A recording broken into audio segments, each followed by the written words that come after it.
Seja bem-vindo à primeira parte da nossa resolução de exercícios de dilatação térmica. Antes de começarmos, quero deixar uma dica importante para você aproveitar esse vídeo da melhor forma possível.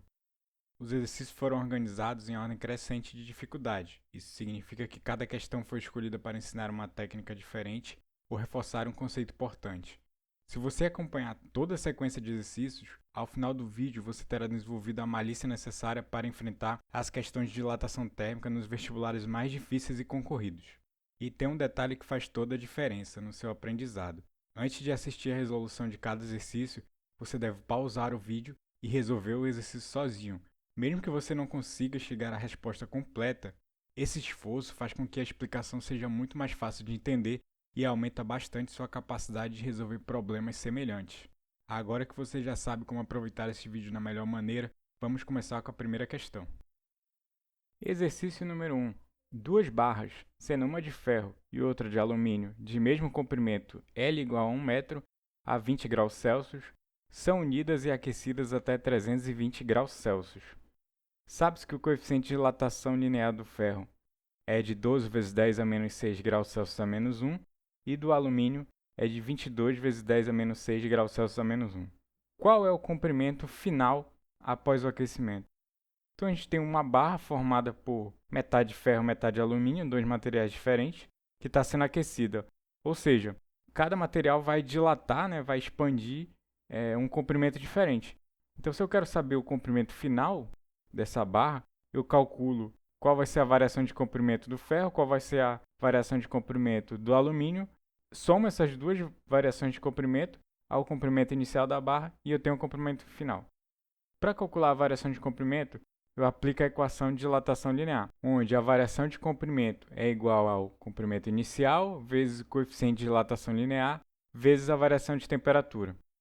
Aplicando para a barra de ferro, eu tenho que o comprimento inicial é 1 metro, o coeficiente de dilatação linear é 12 vezes 10 a menos 6 graus Celsius a menos 1, e a variação de temperatura foi temperatura final 320, temperatura inicial 20. Então fica 320 menos 20. Fazendo as continhas, eu obtenho a variação de comprimento da parte de ferro da barra de 0,0036. Tudo isso em metros. Agora eu faço a mesma coisa para a parte da barra que é feita de alumínio. A variação de comprimento da barra de alumínio vai ser o comprimento inicial dela, 1 metro, vezes o coeficiente de dilatação linear do alumínio, que é 22 vezes 10 a menos 6 graus Celsius a menos 1, vezes a variação de temperatura, que é a mesma da de ferro, 320 menos 20. Então, a variação de comprimento da barra de alumínio vai ficar 0,0066, também em metros. Então, para mim saber o comprimento final, eu simplesmente somo o comprimento inicial com as variações de comprimento. Então, o comprimento inicial, como eram duas barras de 1 metro cada, o comprimento inicial é 2 metros, mais a variação de comprimento do ferro, 0,0036, mais a variação de comprimento do alumínio, 0,0066. Então, a gente encontra 2,0102 metros. Resposta correta, letra E. Exercício número 2. Os trilhos de trem, normalmente de 20 metros de comprimento, são colocados de modo a manter entre suas pontas consecutivas uma pequena folga, chamada de junta de dilatação. Isso evita que eles se espremam, sofrendo deformações devido à ação do calor nos dias quentes. Considere que uma variação de temperatura da noite para o meio-dia possa chegar a aproximadamente 25 graus Celsius, fazendo-os dilatar cerca de 5 milímetros. Neste caso, o coeficiente de dilatação linear do material de que é feito o trilho é, em graus Celsius a menos 1, D. Aqui a gente vai aplicar a nossa equação de dilatação linear novamente, só que dessa vez a gente vai ter que encontrar o alfa, o coeficiente de dilatação linear. Então a gente isola o alfa nessa equação. O comprimento inicial, L0, está multiplicando, a gente passa dividindo, o ΔT é a mesma coisa, está multiplicando e passa dividindo. Agora, é basicamente substituir os valores. A variação de comprimento, ele falou que vale cerca de 5 milímetros. O comprimento inicial vale 20 metros, então a gente converte isso para milímetro. Cada metro tem 1000 milímetros, então a gente multiplica por 1000. A variação de temperatura, ele falou que da noite para o meio-dia de aproximadamente 25 graus Celsius, Vamos conferir se está tudo certo com as nossas unidades. Milímetro com milímetro, vai cancelar. E a temperatura está em graus Celsius. Então, o coeficiente de dilatação linear vai sair em graus Celsius a -1, que é como ele pediu na questão. Fazendo essas continhas, a gente obtém o alfa igual a 1 vezes 10 a -5 graus Celsius a -1. Alternativa correta, a letra E. Exercício número 3. Um cientista está à procura de um material que tem um coeficiente de dilatação alto. O objetivo dele é produzir vigas desse material para utilizá-las como suportes para telhados das casas. Assim, nos dias muito quentes, as vigas dilatar-se-ão bastante, elevando o telhado e permitindo uma certa circulação de ar pela casa, refrescando o ambiente.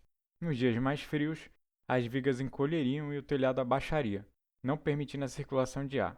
Após algumas experiências, ele obteve um composto com o qual fez uma barra. Em seguida, o cientista mediu o comprimento da barra em função da temperatura e obteve o gráfico da figura. Analisando o gráfico, é correto afirmar que o coeficiente de dilatação linear do material produzido pelo cientista vale. Então, dessa vez, a gente tem que calcular o coeficiente de dilatação linear, só que ele não deu as informações, a gente tem que retirar as informações do gráfico. A gente precisa de 3 informações para calcular o alfa: uma variação de comprimento, variação de temperatura e do comprimento inicial. A gente pode pegar, por exemplo, a variação de temperatura entre 20 e 220 graus Celsius, onde nessa variação o comprimento inicial foi de 2 metros e o comprimento final foi de 2,24 metros. Então, o comprimento inicial 2 metros, variação de comprimento vai ficar 2,24 menos 2 metros, final menos inicial. E isso vai dar 0,24 metros. A variação de temperatura, temperatura final menos a temperatura inicial, fica 220 graus Celsius menos 20 graus Celsius, que vai dar 200 graus Celsius. Agora a gente joga os valores na equação. Variação de comprimento 0,24 metros, comprimento inicial 2 metros, variação de temperatura 200 graus Celsius. Vamos conferir se está tudo certo com as nossas unidades. Metro com metro vai cancelar, graus Celsius vai ficar graus Celsius a -1. Então, o coeficiente de dilatação linear vai dar o valor de 6 vezes 10 a -4 graus Celsius, a -1. Alternativa correta, letra A. Exercício número 4. Duas barras metálicas de comprimentos diferentes e coeficiente de dilatação iguais são aquecidas e, a partir de valores medidos para o comprimento e a temperatura, foi elaborado um gráfico. A figura que melhor representa o gráfico obtido é: olhando aqui para as alternativas, a gente vê que todos os gráficos representam o comprimento L na vertical, no eixo Y, e a temperatura T na horizontal, no eixo X. Todos os gráficos são retas. Se a gente lembrar da nossa equação da reta ou da função afim, ela é escrita como y é igual a mx mais b, onde esse m faz o papel de taxa de crescimento, ele vai ditar a inclinação da reta, ele é chamado de coeficiente angular. Então, quanto maior esse valor de m, esse termo que multiplica a variável x, mais inclinada vai ser a reta. Quanto menor esse valor, menos inclinada vai ser a reta. E o b ele é chamado de coeficiente linear. Ele vai dizer basicamente onde a reta vai tocar o eixo y. Como a gente está escrevendo uma reta onde o L faz papel de y e o t faz papel de x, vamos reescrever aqui a nossa equação de dilatação linear para a gente ter uma ideia melhor do que é o que aqui nessa equação. Então, a gente tem que a variação de comprimento é igual ao comprimento inicial vezes coeficiente de dilatação linear vezes a variação de temperatura. Lembrando que qualquer variação é sempre final menos inicial, então fica comprimento final menos comprimento inicial igual ao comprimento inicial vezes coeficiente de dilatação linear vezes a variação de temperatura, que é a temperatura final menos a inicial.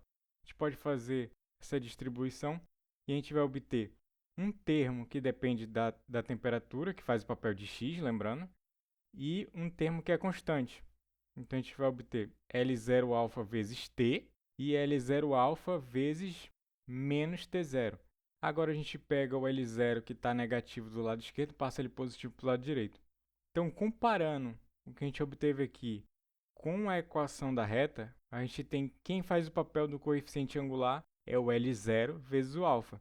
E quem faz o papel do coeficiente linear é todo esse termo constante que sobrou aqui, menos L0 alfa T0 mais L0. O que a gente tem que enxergar aqui? A multiplicação L0 vezes alfa é quem vai ditar a inclinação da reta. Então, ele fala no enunciado que os coeficientes de dilatação são iguais mas o comprimento inicial é diferente. Essas duas barras elas vão ter retas com inclinação diferentes, uma vez que o alfa é igual e o L0 é diferente. Então a gente já pode eliminar as alternativas que têm a mesma inclinação, que no caso seria a alternativa E, a gente pode eliminar, e a alternativa A gente pode eliminar. Agora olha o que está acontecendo na alternativa B. Uma das retas ela é crescente e a outra é decrescente. Ela está me dizendo que o comprimento está diminuindo conforme a temperatura aumenta. Isso não faz o menor sentido, então eu posso eliminar essa alternativa também. Sobrou só a alternativa C e a alternativa D. Lembrando que onde as retas tocam o eixo vertical é dito pelo coeficiente linear, e a gente vê que o coeficiente linear ele depende do comprimento inicial L0. Mas como os comprimentos iniciais das duas barras são diferentes, então elas devem tocar em pontos diferentes. Então a gente pode eliminar a alternativa D também. Só sobra a alternativa C, com um coeficiente angular diferente, ou seja, inclinações diferentes. As duas retas são crescentes e tocam em pontos distintos do eixo vertical. Então a alternativa correta é a letra C. Exercício número 5. Um termômetro especial de líquido dentro de um recipiente de vidro é constituído de um bulbo de 1 cm3 e um tubo com seção transversal de 1 mm². A temperatura de 20 graus Celsius, o líquido preenche completamente o bulbo até a base do tubo. A temperatura de 50 graus Celsius, o líquido preenche o tubo até uma altura de 12 mm. Considere desprezíveis os efeitos da dilatação do vidro e da pressão do gás acima da coluna de líquido. Podemos afirmar que o coeficiente de dilatação volumétrica médio do líquido vale.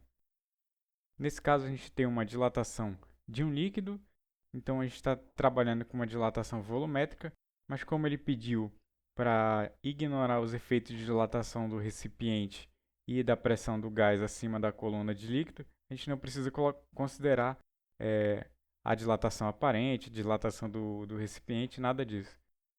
A gente extrai os dados aqui da questão, a gente vê que o volume inicial é o volume do bulbo, ou seja, 1 cm3. Como cada centímetro tem 10 milímetros, isso dá 1000 milímetros cúbicos. A variação de volume vai ser justamente a quantidade de líquido que subiu no tubo, ou seja, a área do tubo, que é 1 mm², vezes a altura que chegou à coluna de líquido, ou seja, 12 milímetros. Isso vai dar 12 milímetros cúbicos. A variação de temperatura, temperatura final menos a inicial, vai ser 50 graus Celsius menos 20 graus Celsius, que isso vai dar 30 graus Celsius. Então a gente pode aplicar na nossa equação de dilatação volumétrica, mas primeiro a gente isola o nosso coeficiente de dilatação volumétrica. Agora substituindo os valores. A variação de volume é 12 mm³, o volume inicial 1000 mm³ e a variação de temperatura 30 graus Celsius. Fazendo as continhas, a gente vai obter 4 vezes 10 a menos 4 graus Celsius a menos 1. A alternativa correta é a letra B de bola. Finalizamos esse vídeo, mas calma que não acabou, hein? Eu aguardo você na parte 2, onde faremos exercícios sobre dilatação térmica de líquidos. Até já!